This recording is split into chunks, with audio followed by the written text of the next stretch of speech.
il suffit d'une idée. Pour atteindre un idéal. Pour réaliser un rêve. Nombreux sont ceux magnifiés en cinéma. Nous y voyons une consécration artistique. L'art ultime. Et pourtant, on y voit également une certaine inaccessibilité. Nous avons peur de nous lancer, car cela demande trop de moyens, humains et financiers. Nous avons peur d'essayer et d'échouer. Mais parfois, il suffit d'une idée, de la créativité et une cohésion pour partager une œuvre unique, comme Cohérence.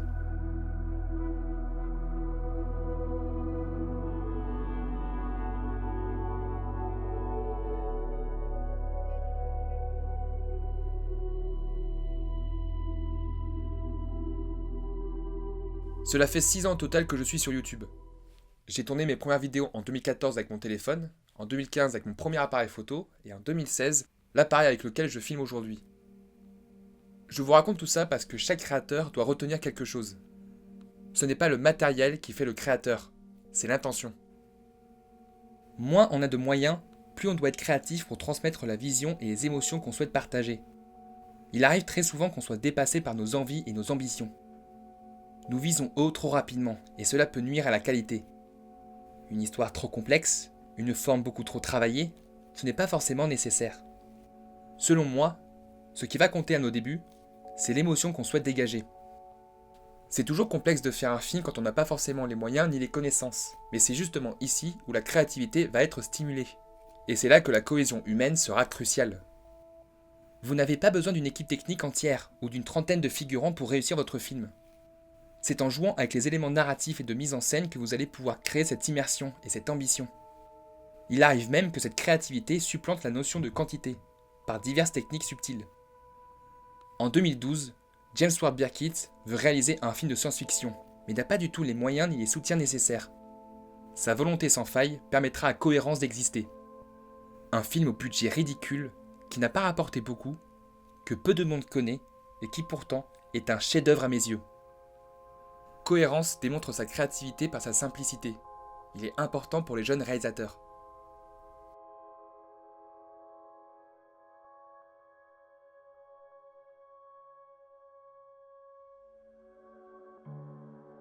La création de ce film est une histoire à part entière.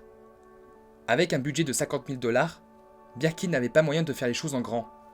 Mais c'était son attention au début.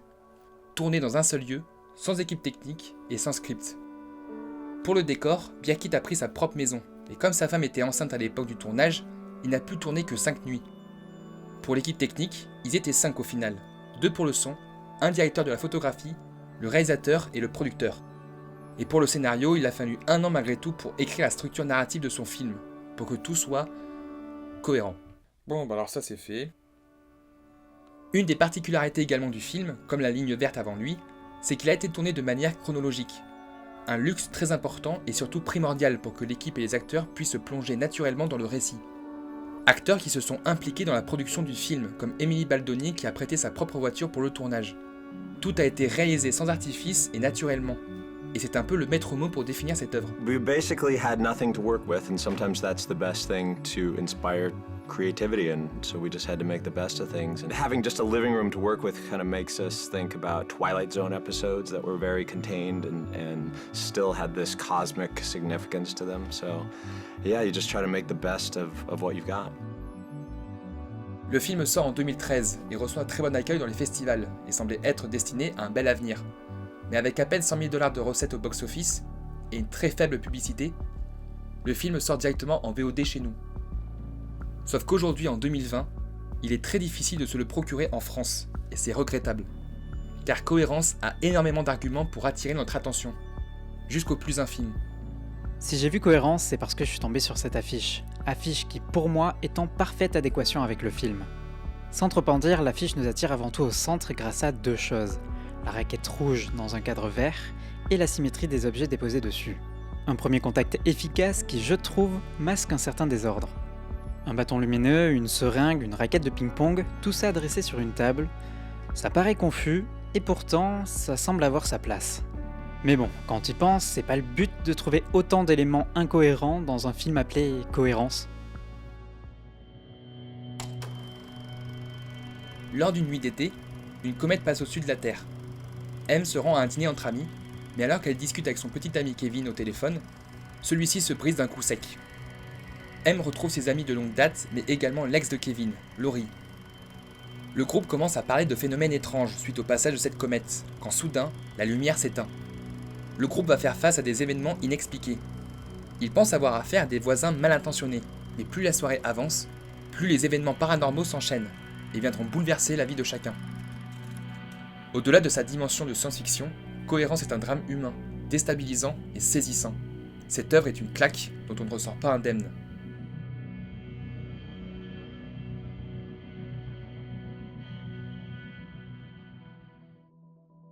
Le style du film est très brut. Tout a été tourné exclusivement à la caméra à l'épaule, avec 2 à 3 caméras qui filmaient en même temps. Au vu d'une si petite équipe, quelques petits défauts subsistent. La mise au point a parfois du mal à être bien faite, rendant l'image molle. La frontière entre le flou et le net. Également, les passages à l'extérieur sont très sombres, et on a du mal à discerner clairement les actions. Et puis, des plans qui tressaillent autant, ça peut être désagréable au visionnage, n'est-ce pas Paul Gingras? La caméra à épaule est un art à part entière et difficile à maîtriser. Mais ces défauts s'oublient rapidement et servent un propos. Ce style de mise en scène, presque comme un documentaire, nous permet de vivre l'action intensément. La caméra devient ainsi un personnage à part entière. Cette mise en scène minimaliste et naturaliste renforce l'immersion et nous permet de ne pas perdre une miette de ce qu'il se passe. Avec ce huis clos, on est constamment avec eux et on ressent ce qu'ils ressentent entre l'incompréhension, l'aveuglement, la peur, l'attention, mais surtout l'empathie, avec les 8 amis qui se retrouvent à table. Par ce choix de caméra à l'épaule, l'équipe suivait facilement les mouvements des acteurs qui se sentaient nettement plus libres de se mouvoir où ils souhaitaient. C'est la caméra qui s'est adaptée aux acteurs et non l'inverse. Ça donne des mouvements et des réactions spontanées pour nous permettre de mieux croire à ce que l'on voit. They're listening to each other, and if they don't hear it, they say what? Like, explain that again. What are you saying? And it really forces you to be clear, to be present, to be absolutely in the moment. Cohérence nous présente un quotidien brisé par des éléments de science-fiction. On y croit et on s'y plonge grâce à la mise en scène. Je parle souvent de cadre et de mouvement dans mes analyses, mais la lumière est importante. Ici, on a une lumière presque naturelle et sans artifice. Vu que la caméra est proche des protagonistes, il était complexe de mettre des projecteurs ou des outils comme des réflecteurs ou des drapeaux pour contrôler la lumière. Toutes les sources proviennent alors de lampes appartenant au réalisateur. Il utilise les moyens dont il a à disposition et diverses techniques pour donner du sens à sa mise en scène. Lors de l'introduction, nous sommes perturbés par la direction du cadre. L'actrice est filmée de dos et le poing est posé sur le volant et le téléphone. On ne discerne pas vraiment ses réactions. On pourrait croire que c'est une erreur technique, mais en mettant en avant le flou d'arrière-plan avec les bokeh, en mettant en supprimant cette technologie au détriment de l'actrice, le réalisateur nous introduit subtilement aux thématiques principales du film. Birkitt accentue également le sentiment d'oppression par ses choix de cadre. On le voit dans plusieurs champs contre champs avec la domination et l'influence de personnages sur l'autre, notamment ici avec M et Kevin, où ce dernier, par sa position dans le cadre, impose une certaine pression vers M. Le champ sur lui, il est isolé et mis en valeur, alors que sur le contre-champ, l'amorce de Kevin prend presque le dessus sur M, qui a l'air de s'effacer. L'image trop sombre du film est employée à bon escient pour renforcer l'inquiétude des personnages, mais surtout pour symboliser la faute. Comme ici avec Laurie et Kevin discutant et se rapprochant dangereusement dans un coin isolé. La mise en scène est certes minimaliste, mais elle n'oublie pas de donner du sens et une logique. Rien n'est gratuit ou factuel. Le montage vient ainsi renforcer cette idée par sa précision et son style. Jamais dans le surcut, et malgré ce style assez nerveux, la caméra arrive à se focaliser clairement sur les réactions des personnages, et tout ça au bon moment. Toujours lisible, on comprend aisément l'action, et on se laisse porter par ce qui nous est narré, sans se préoccuper des petites erreurs techniques. Il y a justement une chose que j'ai du mal à saisir, ce sont les coupures brutales en noir. Elles ne sont pas là par hasard, mais certaines en relation avec la musique font un peu transition sérielle.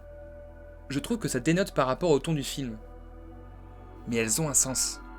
Pendant la première demi-heure du film, ces coupures au noir sont très marquées et même semblent assez récurrentes. Avec sa mise en scène minimaliste et son petit budget, je me suis d'abord penché sur l'aspect théâtre du film.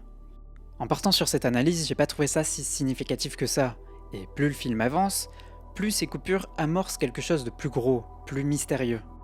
Si ces cuts sont trop longs pour être une simple transition et qu'ils ne permettent pas de découper le film, pourquoi ne pas imaginer que ces cuts servent à comprendre le film ? Pour James Birkitt, ces coupures ne sont pas là par hasard, et dans une interview, il a même dit avoir mûrement réfléchi à ça, afin de ne pas gâcher l'interprétation du spectateur. Même, ça servirait au spectateur de comprendre le film sous 2 angles. Le découpage de l'évolution du personnage principal, ou comme un signal qui nous prépare à quelque chose de plus compliqué, plus complexe. C'est en ça que je trouve le montage de ce film créatif. Sans trop vous en dire, rien n'est placé au hasard, et on en oublierait presque qu'on est dans un film de SF.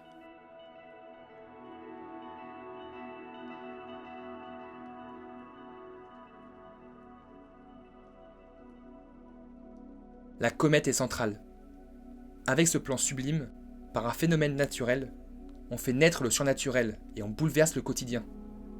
Comme les personnages, on ne peut que subir ce qu'il se passe. Nous avons les mêmes informations qu'eux, nous vivons les mêmes événements.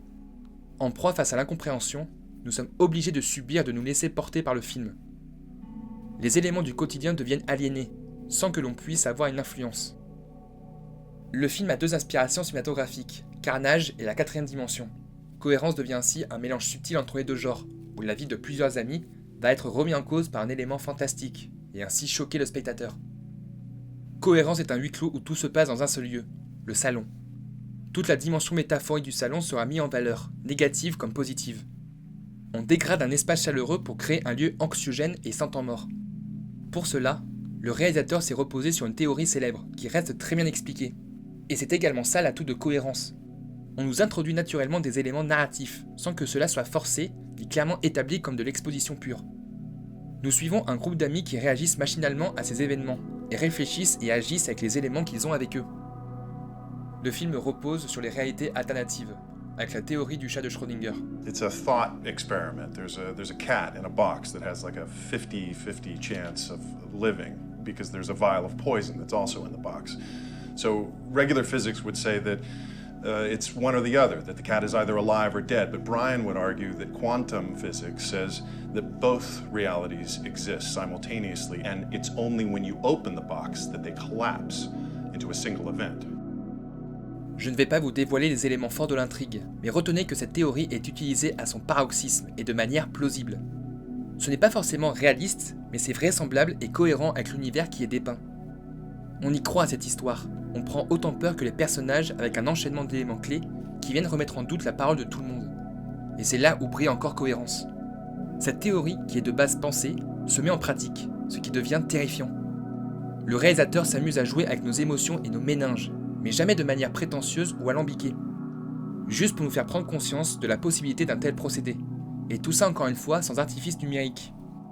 C'est une véritable prouesse, une vraie leçon de cinéma. Pour ceux qui me connaissent, vous savez que j'aime beaucoup décortiquer un film. J'ai analysé le temps d'écran des dinosaures dans Jurassic Park, cherché un meilleur itinéraire pour Frodon, donc là, me servir un film basé sur le chat de Schrödinger, c'était un réel plaisir.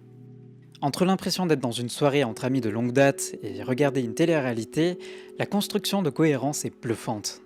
Sa mise en scène le rend efficace et à aucun moment il a besoin d'utiliser un quelconque effet pour nous prouver qu'on est dans un film de science-fiction. Son scénario suffit à lui-même.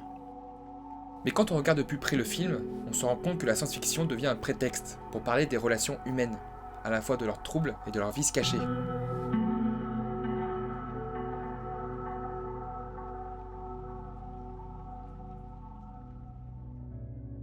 Il n'y a aucune tête d'affiche. À part Nicholas Brandon que vous avez vu dans Buffy, les acteurs restent des illustres inconnus qui n'avaient pas forcément de l'expérience en tant que premier rôle dans un long métrage. Et pourtant, l'alchimie opère. Les acteurs jouent extrêmement bien et incarnent des personnages hauts en couleur de la meilleure manière possible. Personne ne se connaissait avant le tournage. Beaucoup de dialogues ont été improvisés et pour la direction d'acteurs, ils avaient juste comme indication un petit paragraphe leur expliquant leurs intentions et leurs objectifs au cours de ce dîner. Chaque personnage a un idéal à défendre, une personnalité à faire valoir. On croit à leur histoire car ils vivent l'instant présent. Ils ne jouent pas simplement. Avec cette optique de direction d'acteurs, cela nous permet de découvrir en même temps qu'eux les rebondissements qui se déroulent au cœur de cette soirée mouvementée. À cause de ces phénomènes presque paranormaux, la véritable nature de leur relation émerge, leurs défauts comme leurs liens. Rien ne présageait cela, vu que les personnages baignent dans une atmosphère chaleureuse avec ses lumières chaudes et réconfortantes. L'ambiance est au beau fixe, mais elle dissimule une hypocrisie qui va semer l'aliénation de cette amitié. L'alcoolisme, la drogue, la solitude, la peur de l'engagement un passé troublé, la violence, aucun de ces personnages n'est bon ou mauvais. Mais par leur attitude instinctive, nous sommes en pleine empathie avec eux. Même consommé par son alcoolisme, on a de la peine pour Mike, qui réalise ses fautes et la chance qu'il a d'être avec Lee. Même absorbé par ses pratiques médicinales, on a de la peine pour Bess, qui voulait simplement aider son ami. Mais surtout, on est totalement en phase avec M, qui vit un cauchemar total, qui fera tout pour s'en échapper. M est importante pour l'immersion, car dès le début, les enjeux du dîner et de l'histoire sont présentés à travers ses yeux et ses réactions. Ces conflits émotionnels deviendront le moteur du récit. Entre cette décision cruciale pour son couple, l'arrivée de l'ex de Kevin et ce téléphone qui se brise, symbolisant le manque de communication au sein de ce groupe. Elle est la seule à raisonner de manière rationnelle et tente de comprendre ce qu'il se passe. Malheureusement, son conflit intérieur prend le dessus. Alors déjà que j'avais du mal à comprendre le film, si je devais aussi me soucier de qui a couché avec qui... Non, pour moi je pense qu'ils étaient plutôt secondaires. Très bien, très bien. À mes yeux, chaque personnage a sa place et son importance. En particulier Laurie qui sera le pivot pour le public et l'exposition. Elle n'a pas vu les autres depuis plusieurs années, et avec ses questions, elle permet aux spectateurs de comprendre naturellement qui sont les personnages et ce qu'ils font dans la vie. Cette conversation donne d'ailleurs les indices sur le thème du film, avec Laurie qui ne reconnaît pas Mike dans sa série, ou encore M qui ne veut pas être la doublure d'une autre. La thématique du double se profile subtilement pour être exploitée de manière intense à la fin. Pris par l'incompréhension, la discorde s'installe. Les voix s'élèvent et les disputes se multiplient. Mais au final, ce sont les silences qui deviennent les plus oppressants. Quand on entre dans Cohérence, un climat de tension est omniprésent. Malgré notre quête du savoir, on est emporté par ces relations qui s'enlisent et par ces phénomènes plus surprenants les uns que les autres. Et au final, on réalise que chaque personnage a une facette sombre. Personne est honnête, tout le monde est hypocrite, y compris M. Ces personnages sont profondément humains. La science-fiction met en exergue les secrets de ces personnages et montre que personne ne peut les cacher. Tout finit par se savoir. Tout arrive pour une bonne raison. J'aimerais vraiment vous inviter à voir ce film, mais il est trop difficile à obtenir. YouTube le propose à la location et à l'achat, mais en France, sur les plateformes légales, il n'est pas disponible. Et c'est là tout le côté paradoxal, mais surtout éphémère et inaccessible de cet art.